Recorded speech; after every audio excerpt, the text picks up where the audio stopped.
We are following breaking news at this hour. The IDF issued an urgent evacuation warning for the Houthi-controlled port in western Yemen. The IDF says they will strike in the coming hours in the area in light of military activities carried out by the Iranian-backed Houthis there. The military is urging people and ships located there to evacuate immediately. And more breaking news continues in Gaza at this moment as the IDF is making major advancements in Gaza City, with the Prime Minister and military confirming the major offensive inside of the urban area. On day 711, ILTV's Steve Leibowitz has the latest. The Israeli Defense Forces have launched a new phase of their ground campaign inside Gaza City. Two combat-hardened IDF divisions, the 162nd and the 98th, comprised of tens of thousands of troops, have expanded operations deep into the urban core overnight. This marks what the army calls a decisive turning point in the war against Hamas. This next stage of the offensive is known as Gideon's Chariot B, and it's been building for weeks through sustained airstrikes on Hamas strongholds, including command centers hidden in high-rise buildings and limited ground operations around the city's perimeter and western districts. Now, with momentum shifting, the army confirmed that a 3rd Division, along with the 36th Armored Division, will join the fight in the coming days, bringing in more manpower and firepower to tighten the noose around Hamas. Overnight, a heavy barrage of airstrikes preceded the ground forces' move into new sectors of Gaza City beyond areas currently under IDF control. Troops are expected to advance, encircle, and strip Hamas of its operational control in what's expected to be a methodical campaign. The army estimates that there are thousands of Hamas operatives in Gaza City, as well as some 600,000 civilians who have not yet evacuated.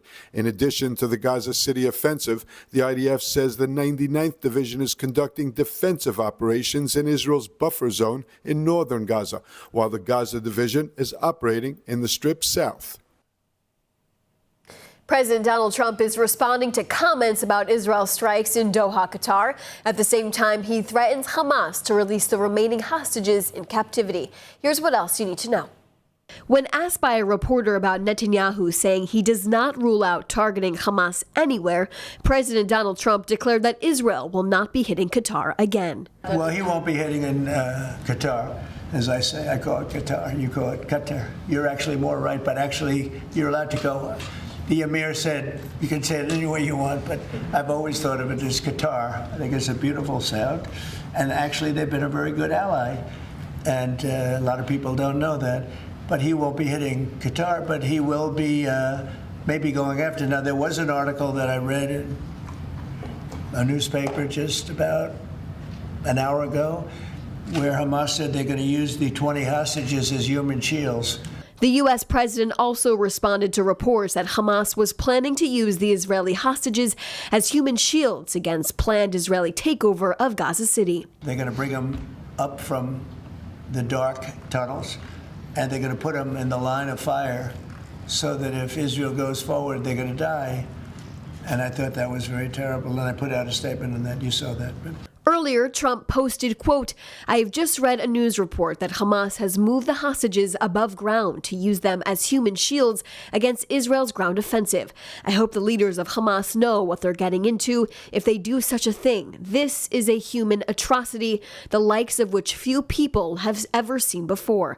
Don't let this happen or all bets are off. Release the hostages now." The comments and posts came as U.S. Secretary of State Marco Rubio spoke alongside Netanyahu in Israel yesterday. Rubio is now in Qatar, where Arab leaders in the region are putting together ideas about how they should respond to Israel's strike and the Hamas leadership that they harbor inside of their own country. And Muslim and Arab leaders are calling to review diplomatic and economic ties with Israel after its unprecedented attack targeting Hamas leaders who live in Doha, Qatar. Here's more with ILTV's Devo Klein. The Arab Islamic Summit in Doha has adopted a joint statement that calls upon all states to take all possible legal and effective measures to prevent Israel from continuing its actions against the Palestinian people. This including by reviewing diplomatic and economic relations with Israel and initiating legal proceedings against it. أكد القادة أيضا على أن دول المجلس أمنها كل لا يتجزأ، وأن أي اعتداء على أي دولة عضو هو اعتداء على الجميع، وتسخير كافة إمكانيات دول المجلس لدعم دولة قطر وحماية أمنها وسيادتها. Prime Minister Netanyahu has said he did not rule out further airstrikes on Hamas leaders wherever they are located. Israel has long maintained ties with Egypt and Jordan, and since the signing of the Abraham Accords 5 years ago, brokered ties with the United Arab Emirates and Bahrain, while it has pushed to expand its relations with Saudi Arabia and recently even with Syria. The Egyptian leader called it all into question. أمام أي فرص أي اتفاقيات سلام جديدة، بل ويجهد اتفاقات السلام القائمة مع دول المنطقة، وحينها ستكون العواقب وخيمة، وذلك بعودة المنطقة إلى أجواء الصراع وضياع ما تحقق من جهود تاريخية لبناء السلام ومكاسب تحققت من ورائه، وهو ثمن سندفعه جميعا بلا استثناء. فلا تسمحوا بأن تذهب جهود أسلافنا من أجل السلام سدى ويكون الندم حينها بلا جدوى. As far as potential action beyond words, in a closing written statement, Gulf leaders announced that the Gulf Cooperation Council's joint defense body will meet in Doha and called for measures to activate the BLOC's joint defense mechanism. From the IDF's major advancements on the ground in Gaza City to the summit Arab and Muslim leaders held on how they will respond to Israel's strike on Hamas's terror leadership living and existing in Doha, Qatar. Let's discuss all of it. Joining us now to help us make sense of it is Brigadier General Reserve Danny Van Buren, former Chief Reserve Officer of the IDF and founder and chairman of Nikraim Ledegel. Thanks so much for being with us today. Appreciate it. Thank you for having me. Overnight, massive explosions were heard in Gaza City with confirmation 3 different divisions of tens of thousands of soldiers will actually be operating in the area of Gaza City within the next few days. How significant is the timing of these major moves by the military?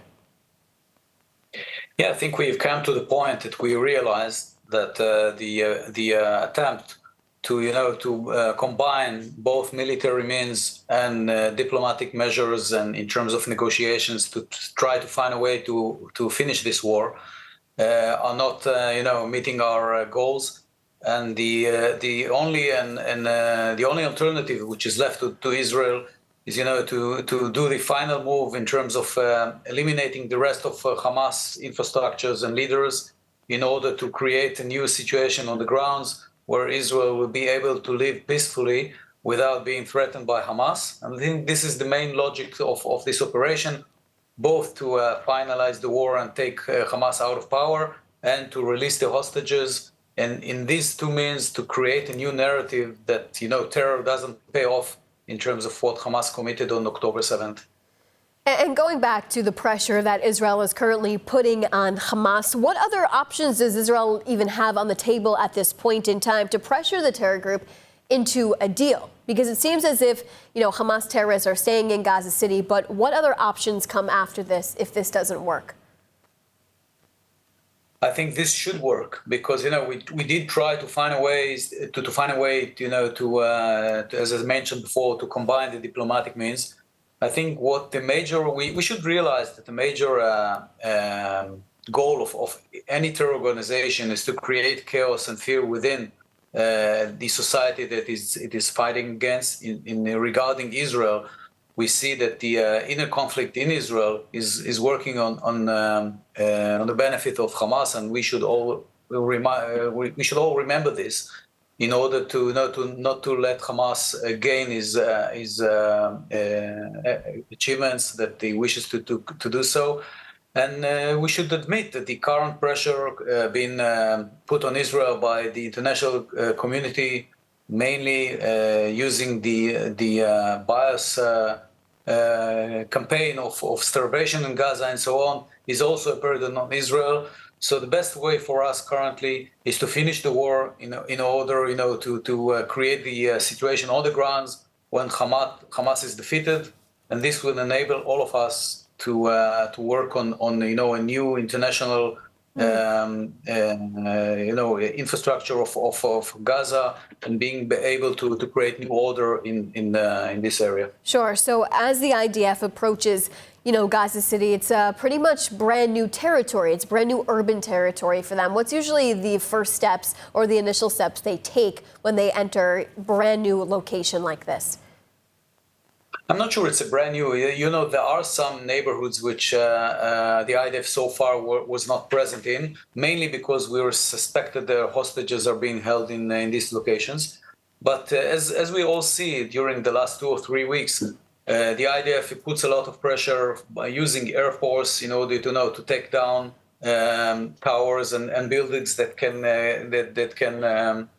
be a threat to the ground operation in terms of being able to observe the IDF movements and even eliminate or hurt the Israeli soldiers.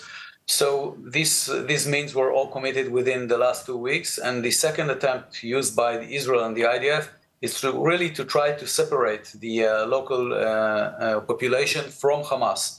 And part of the reason that we saw last night at the beginning of the actual work on the ground and the tanks movement and so on was to show the local population that we mean business and it's not just a drill. So the best option for them would be to evacuate to the humanitarian zones, and so they won't be hurt. This will enable the IDF to fight in an area which is not populated and really put an end to the Hamas activities, both against Israel and against its own population.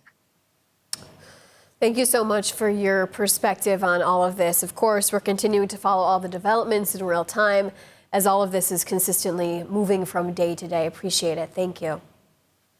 Thank you very much. There was an epidemic. Thousands went blind. Yet one woman had a vision. It started with 2 nurses from America. Today, it's 2 world-renowned medical centers pioneering breakthroughs and treating more than 1 million people a year.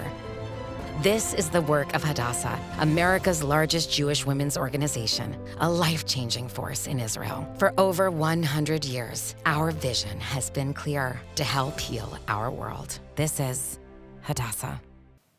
And French President Emmanuel Macron hosted a video call with leaders from Canada, Britain, Egypt, Jordan, and Qatar to push for a ceasefire and revive the 2-state solution idea.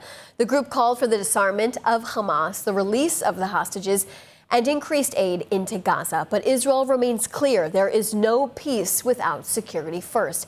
The call comes ahead of the United Nations General Assembly, where several nations may move to unilaterally recognize a Palestinian state, a step Israel rejects and views as a reward for terror as the war in Gaza is ongoing. Israel and the United States boycotted a related UN conference led by Saudi Arabia and France, rejecting what Jerusalem calls, quote, decrees without connection to the reality on the ground.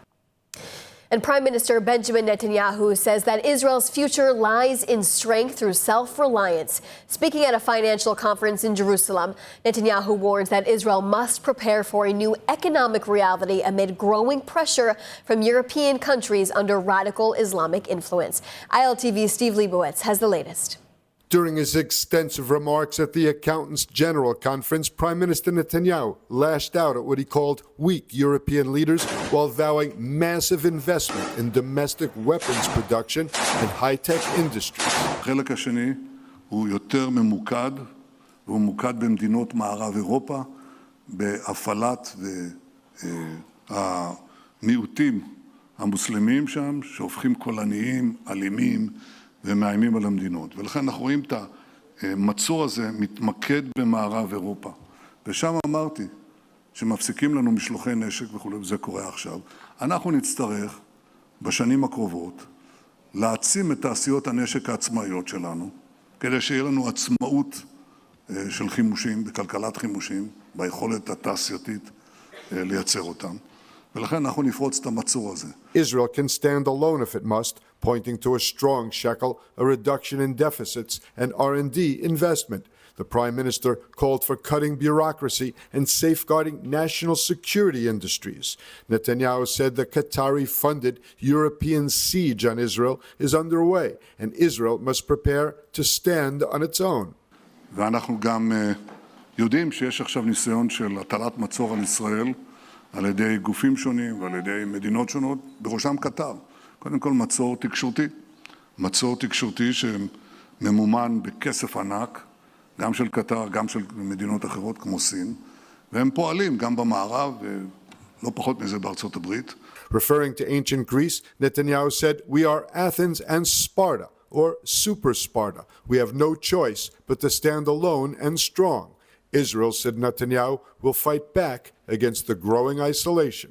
אז האם השיגו בידוד עולמי? לא.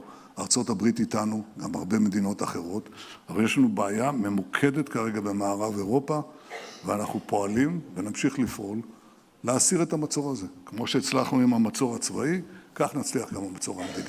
And before we move on, we're excited to announce episode 2 of ILTV's new special series with Israel Bonds, One-on-One with Lidar Gravelazi.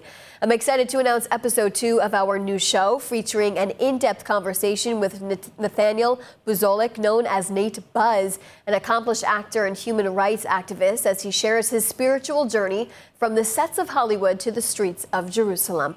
Join us tomorrow, September 17th at 2 p.m. Eastern Time. Scan the QR code on your screen to RSVP.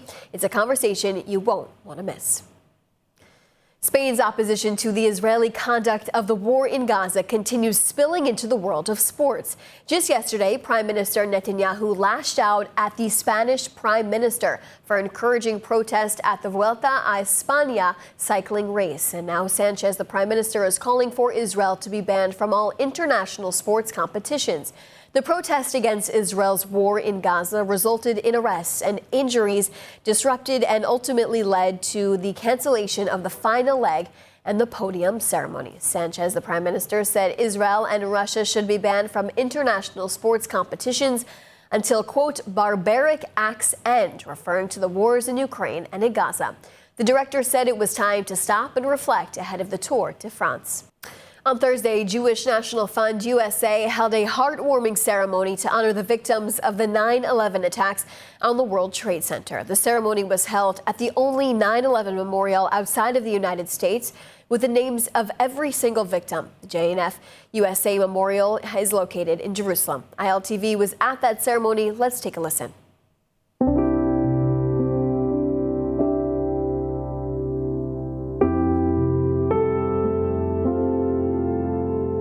Nestled in Jerusalem's Arazim Valley, the 9/11 Living Memorial stands as a striking symbol of unity between the United States and Israel.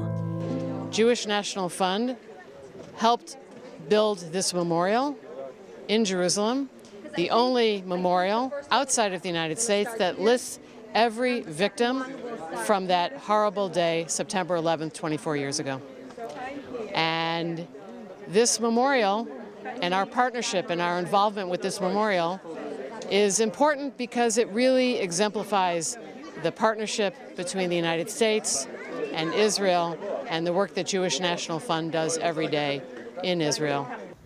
The ceremony kicked off with the honoring of the American flag and singing of the American national anthem. A chilling moment given to honor not just the victims of 9/11, but the victims of terror around the world.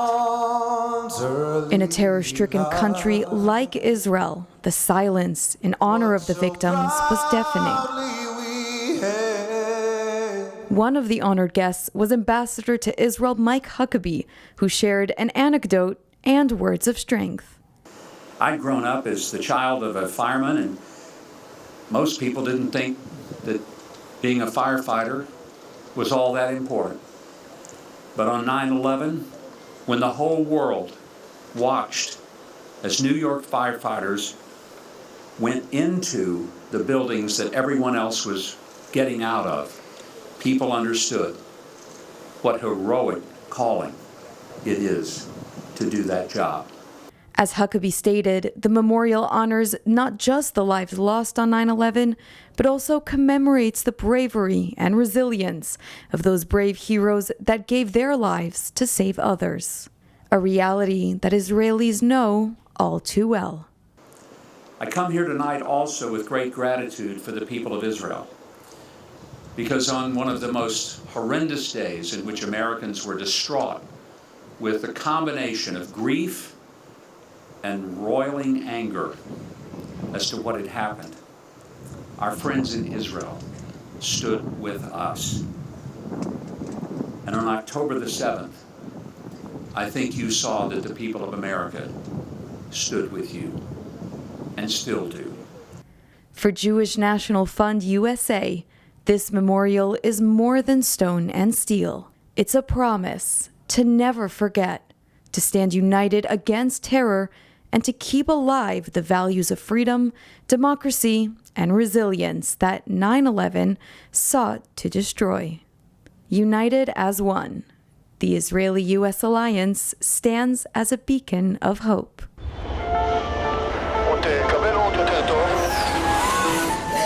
עוד יותר, כן, עוד יותר, כן. מזל טוב.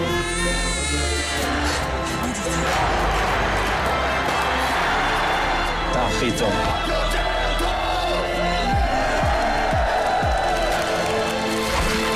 עוד יותר טוב. אלבר, רק את הטוב.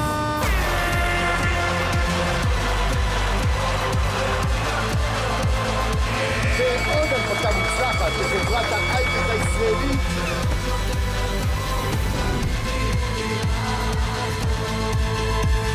אולי תהיה יותר טוב משם. גבירותיי ורבותיי, נחתנו זה עתה בנמל התעופה בן גוריון. ברוכים הבאים לישראל. Israel is strong and growing. Now, more than ever, is the time to make Aliyah. And Israel is one step closer to bringing its newest spy satellite, Ofek 19, into full operational use. Here's more with ILTV's Mayan Hoffman. Just under 2 weeks after its launch into orbit on September 2nd, the Ministry of Defense confirmed that Ofek 19 has successfully transmitted its first image back to Earth. The achievement came after a carefully planned series of system checks carried out by the Defense Ministry's Space Directorate, the Israel Aerospace Industries, and IDF Unit 9900. In recent days, the satellite's radar system was activated for the first time, and engineers were able to download its initial pictures to IAI's control station in Yehud. Since liftoff, teams have been gradually powering up and testing each of the satellite subsystems. The successful activation of the radar marks a critical milestone in the satellite's journey toward full operational status. Ofek 19 is equipped with advanced radar technology, enabling it to capture high-resolution images day or night and in all weather conditions. This makes it a vital addition to Israel's growing intelligence capabilities. In the coming weeks, engineers will continue rigorous in-orbit testing to validate the satellite's performance. Once that phase is complete, responsibility for Ofek 19 will be transferred to the IDF's elite unit 9900, which oversees Israel's constellation of surveillance satellites and provides vital intelligence to the military and defense establishment. Thanks, Mayan, for that report. And let's take a look at the weather forecast. Partly cloudy skies are expected around most of the country tonight, with temperatures reaching lows of 21 degrees Celsius or 71 degrees Fahrenheit. Then tomorrow we'll see clear skies alongside hot temperatures, seeing highs of 31 degrees Celsius or 88 degrees Fahrenheit. That's a wrap for today's news. For the latest updates from Israel on all of your devices, be sure to follow our ILTV channels and our new live channel. You can also catch us on Screen IL with 24/7 live coverage. Stay informed with the latest news straight from the heart of Israel. I'm Shosh Bedrosian. Thanks so much for watching.